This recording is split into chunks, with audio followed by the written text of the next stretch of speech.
میں کل اسلام آباد جا رہا ہوں اور بڑی چانس ہے کہ یہ جس طرح کے حالات ہیں یہاں، حالانکہ میرے کوئی سب بیل ہے، میں اور بشرا بیگم دونوں جا رہے ہیں، وہ بھی بیل پہ ہیں، لیکن کوئی پتہ نہیں کہ یہاں کیونکہ قانون اس کے اوپر تو عمل ہو نہیں رہا تو کسی چیز پر مجھے اریسٹ کر سکتے ہیں، تو چانس ہے کہ میں کل اریسٹ ہو جاؤں گا۔ لیکن میں ایک چیز کلیئر کرنا چاہتا ہوں کیونکہ انہوں نے ایک پورا پروپیگنڈا کیا ہوا ہے، یہ گورنمنٹ اب تو سارا کچھ ہی گورنمنٹ چینلز بن گئی ہے نا، تو کوئی ہے ہی نہیں جو گورنمنٹ کا پروپیگنڈا نہیں کر رہی۔ دیکھیں سمجھ جائیں کہ کیس ہے کیا، تاکہ آپ کو ساروں کو یہ القادر یونیورسٹی کا کیس سمجھ آ جائے۔ میں چاہتا ہوں سارے سوشل میڈیا والے سمجھ جاؤ گے کیس کیا ہے۔ کیس یہ ہے کہ میں نے فیصلہ کیا تھا کہ میں سیرت النبی کے اوپر اس ملک کی فیوچر لیڈرشپ ڈیولپ کرنے کے لیے وہاں ریسرچ کروائیں، ایک یونیورسٹی بنائیں القادر کی، ساتھ اس میں ماڈرن ٹیکنالوجیز، اس میں آرٹیفیشل انٹیلیجنس وغیرہ وہ بھی ہم پڑھائیں۔ لیکن اس کا مقصد یہ تھا کیونکہ وہ دنیا کی تاریخ کے سب سے بڑے لیڈر تھے، فیوچر لیڈرز پروڈیوس کریں پاکستان میں، ان کی سیرت کے اوپر، ان کی کوالٹیز کے اوپر، کہ کبھی ہم نے اس کے اوپر کوشش نہیں کی اپنے لوگوں کو، ہم دینی باتیں کرتے رہتے ہیں، ان کی دینی سائڈ،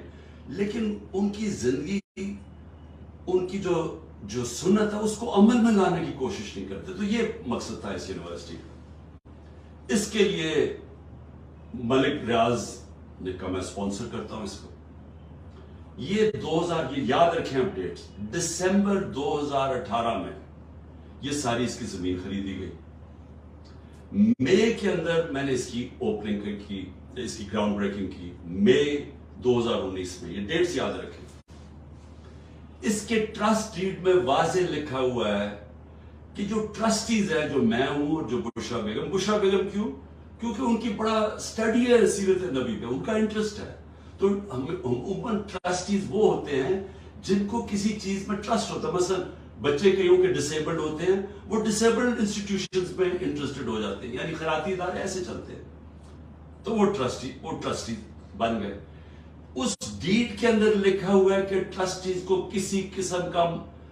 فائدہ نہیں ہو سکتا، کوئی تنخواہ نہیں مل سکتی، کوئی ڈیویڈنڈز نہیں مل سکتا، کوئی وہ زمین جو ہے وہ ٹرسٹ کے نام پہ ہوتی ہے، وہ یعنی ٹرسٹی کا کوئی کسی قسم کا ان کو فائدہ نہیں ہو سکتا، اس ٹرسٹ ڈیڈ کے اندر لکھا ہوا ہے۔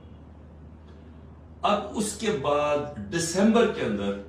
ایک اگریمنٹ ہوتی ہے، اب یہ ذرا غور سے سنیں،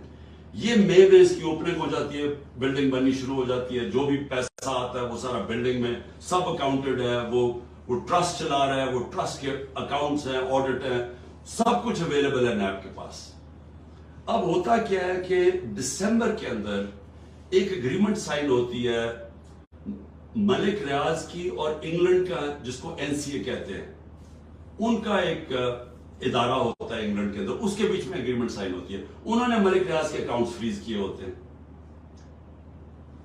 کہ سسپیکٹڈ ٹرانزیکشن ہے، یعنی ہم سسپیشس ٹرانزیکشن ہیں، ادھر انہوں نے اکاؤنٹ فریز کیے ہوتے ہیں۔ ملک ریاض اور NCA فیصلہ کرتی آپس میں سیکرٹ اگریمنٹ میں کہ یہ جو پیسے ہیں 190 ملین پاؤنڈز ہوتے ہیں، اس میں 190 ملین پاؤنڈز، وہ میں جو سپریم کورٹ کا جو اکاؤنٹ تھا جس میں ملک ریاض نے پیسے دینے تھے، سپریم کورٹ نے کہا تھا فائن دو، وہ اس میں وہ کہتا ہے کہ میں اس میں ڈپازٹ کرتا ہوں۔ کیبنٹ کے سامنے 3 دسمبر کو، یعنی اب یہ ٹرسٹ شروع ہوا ہے، 3 دسمبر کو اگریمنٹ آتی ہے کہ جی کیا آپ یہ کانفیڈینشیل، اگر ملک ریاض اور NCA کے کانفیڈینشیل اگریمنٹ کو مانتے ہیں تو یہ 190 ملین پاؤنڈز پاکستان کے اندر آ جائے گا سپریم کورٹ کے اکاؤنٹ میں۔ لیکن اگر آپ یہ نہیں مانتے اور آپ چاہتے ہیں کہ اس کو کنٹیسٹ کرنا ہے تو پھر آپ کو انگلینڈ کے اندر اس کے اوپر کیس کرنا پڑے گا۔ اب وہاں ہمارے وکیل بیٹھے ہوتے ہیں، ہمارا لائر بیٹھے ہوتے ہیں، ہمارا لا منسٹر بیٹھے ہوتے ہیں، وہ ایڈوائز کرتے ہیں کہ پاکستان $100 ملین باہر لٹیگیشن میں ہار چکے اب تک، اور کوئی چیز ہم باہر سے ریٹریو نہیں کی، تو ہمیں باہر پہلے ثابت کرنا پڑے گا کہ یہ پیسہ پاکستان سے منی لانڈرنگ ہو کے آیا ہے، پھر اور یہ 5-6 سال کیس چلے گا، اور پھر اگر آپ کیس ہار گئے تو یہ پیسہ انگلینڈ میں رہ جائے گا۔ یہ کیبنٹ کے سامنے یہ فیصلہ آیا، یا آپ 190 ملین ڈالر پاؤنڈ لے لیں اور پاکستان کی سپریم کورٹ میں چلا جائے، اور یا پھر یہ پیسہ آپ کنٹیسٹ کرنا چاہتے ہیں تو کیس کر کے انگلینڈ میں اپنی کریں، اور اگر آپ جیت جاتے ہیں 5-6 سال لگیں گے پاکستان آ جائے گا، لیکن اگر آپ نہیں جیتتے تو وہ انگلینڈ میں رہ جائے گا۔ یہ تھا فیصلہ۔ کیبنٹ فیصلہ کرتی ہے کہ جی ہمیں 190 ملین پاؤنڈ آ رہا ہے، کبھی اتنا پیسہ آیا نہیں، ہم ایکسپٹ کر جاتے ہیں۔ اب یہ کیس انہوں نے میرے اوپر کیا بنایا کہ جناب میں نے حالانکہ مجھے ذاتی طور پہ فائدہ ہوا ہے، مجھے ذاتی طور پہ کیسے فائدہ ہوا ہے؟ وہ جو 190 ملین ڈالر ہے وہ آج پڑا ہوا ہے سپریم کورٹ کے اکاؤنٹ میں۔ اگر وہ سمجھتی ہے نیب کے برا، یہ گورنمنٹ سمجھتی ہے کہ وہ ٹھیک بات میں نہیں آیا، وہ دوسری طرف آج آپ جا کے ریٹ کر دیں،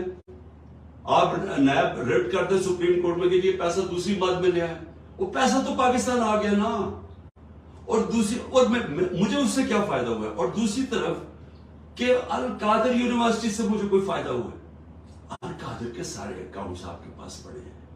مجھے کیسے فائدہ ہوا ہے؟ نہ میں کچھ سیلری لیتا ہوں، نہ کچھ لیتا ہوں، مجھے کدھر سے فائدہ ہوا ہے؟ یہ ایسا ہے کہ شوکت خانم سے مجھے فائدہ ہوا ہے یا میں نمل یونیورسٹی سے فائدہ ہوا ہے؟ میں ٹرسٹی ہوں، ٹرسٹی نہ کوئی سیلری ڈرا کرتا ہے، نہ اس کا مداخلت ہوتی ہے، وہ ایگزیکٹو بورڈ چلاتا ہے۔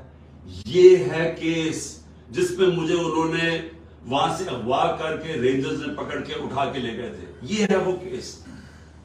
کہ نہ مجھے کوئی فائدہ ہے، نہ کوئی ذاتی فائدہ ہے، نہ وہ ثابت کر رہے ہیں، لیکن کہہ رہے ہیں کہ کیونکہ کیبنٹ میں فیصلہ ہوا آپ کو پتہ نہیں۔ یہ سمجھ جائیں، کیونکہ ہو سکتا ہے کہ مجھے جب کل پکڑے اور انہوں نے ساری چیزیں کرنی ہیں، یہ میں نیب کی انویسٹیگیشن جوائن کر رہا ہوں، میں آپ کو بتانا چاہتا ہوں کہ یہ ہے وہ کیس۔ جی